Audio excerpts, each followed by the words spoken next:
साथियों, हमें petrol diesel प्रधानमंत्री नरेंद्र मोदी ने पश्चिम एशिया में बढ़ते तनाव और ऊर्जा संकट के बीच देशवासियों से पेट्रोल डीजल बचाने की अपील की है। 10 मई को सिकंदराबाद में एक जनसभा में पीएम मोदी ने विदेशी मुद्रा बचाने के लिए लोगों से 1 साल तक सोने के गहने भी न खरीदने का आह्वान किया है। साथ ही प्रधानमंत्री ने कहा है कि कोरोना काल की तरह वर्क फ्रॉम होम और ऑनलाइन मीटिंग्स फिर से शुरू किया जाए ताकि देश युद्ध के आर्थिक प्रभावों से सुरक्षित रह सके। प्रधानमंत्री मोदी की इस अपील के बाद जहां बीजेपी समर्थकों ने इसका स्वागत किया है, वहीं कांग्रेस नेता राहुल गांधी ने तीखा हमला बोला है। उन्होंने इसे नाकामी करार देते हुए यह कहा है कि देश चलाना प्रधानमंत्री के वश में नहीं रह गया।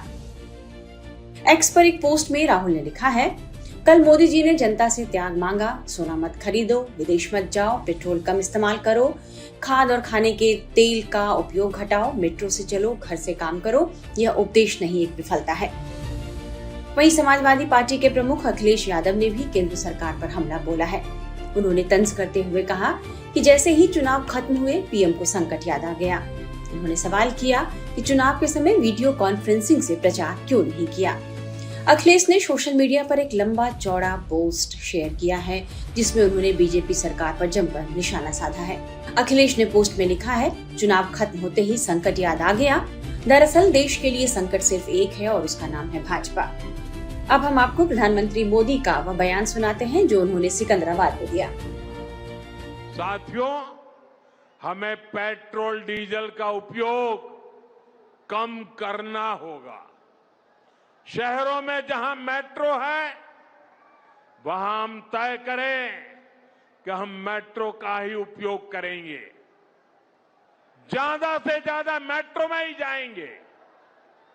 अगर कार में ही जाना जरूरी है, तो फिर कार पूल करने का प्रयास करें और भी लोगों को साथ बिठा लें।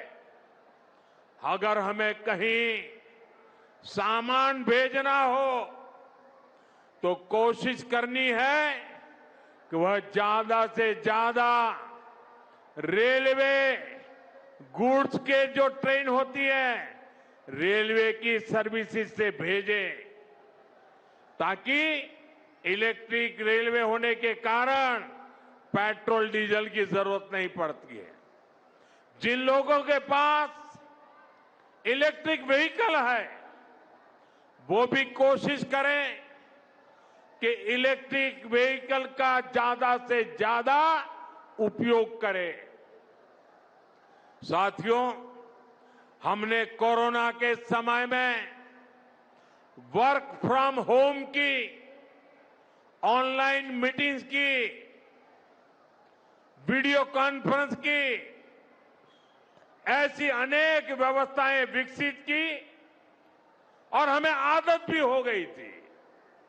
आज समय की मांग ऐसी है कि उन व्यवस्थाओं को हम फिर से शुरू करें तो वो देश हित में होगा। Work from home, online conferences, virtual meetings, इनको हमें फिर से प्राथमिकता देनी है। साथियों, आज जो संकट है, उसमें हमें विदेशी मुद्रा बचाने पर भी बहुत जोर देना होगा, क्योंकि दुनिया में पेट्रोल डीजल इतना ज्यादा महंगा हो गया है। पहले से कई गुना ज्यादा कीमतें बढ़ गई है।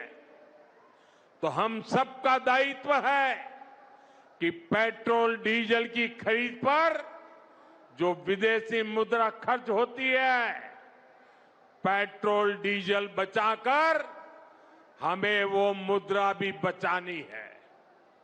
इसके लिए हमारे छोटे छोटे प्रयास भी देश की बहुत मदद कर सकते हैं।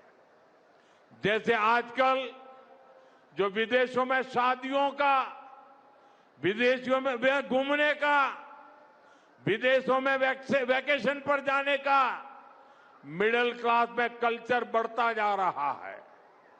हमें तय करना होगा कि जब ये संकट का काल है और हमारी देशभक्ति हमें ललकार रही है, तो कम से कम 1 साल के लिए हमें विदेशों में जाने की बातों को टालना चाहिए।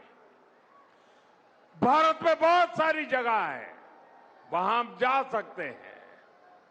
बहुत कुछ भारत में किया जा सकता है।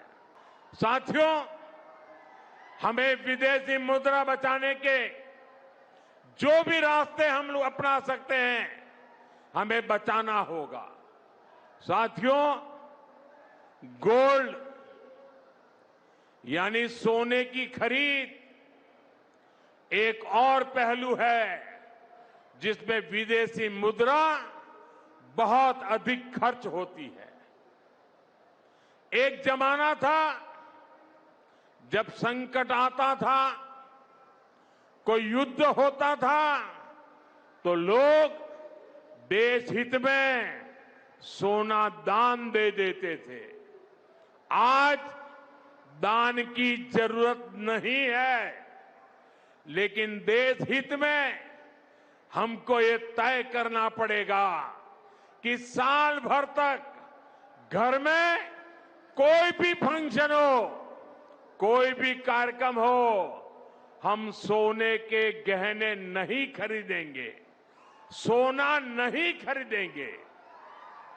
विदेशी मुद्रा बचाने के लिए हमारी देशभक्ति हमें चुनौती दे रही है और हमें इस चुनौती को स्वीकार करते हुए विदेशी मुद्रा को बचाना होगा। साथियों, ये समय एक और बड़े सबक का भी है। एक समय था जब हम कॉपर एक्सपोर्ट करते थे, लेकिन आज भारत के सामने स्थिति ऐसी बन गई कि अब हमें कॉपर को भी इंपोर्ट करना पड़ता है। हमारे देश में हड़तालें करवाकर कॉपर प्लांट्स को ठप करवा दिया गया और अब हालत ये हो गई कि हमें कॉपर बाहर से मंगाना पड़ता है और उसमें विदेशी मुद्रा खर्च होती है। इसलिए मैं ऐसे सभी मजदूर संगठनों से भी कहूंगा कि हमें ऐसी बातों का जरूर ध्यान रखना चाहिए। भारत को आत्मनिर्भर बनने से जो भी कदम रोकते हैं, उनमें हमें दूरी बनानी होगी और जो लोग ऐसी साजिशों में जुटे हैं, उन पर भी कड़ी नजर रखनी होगी। मैं देश की अदालतों से भी आग्रह करूंगा कि ऐसी स्थिति आने पर देश हित में हमें कोई ना कोई रास्ता निकालने की तरफ बढ़ना चाहिए।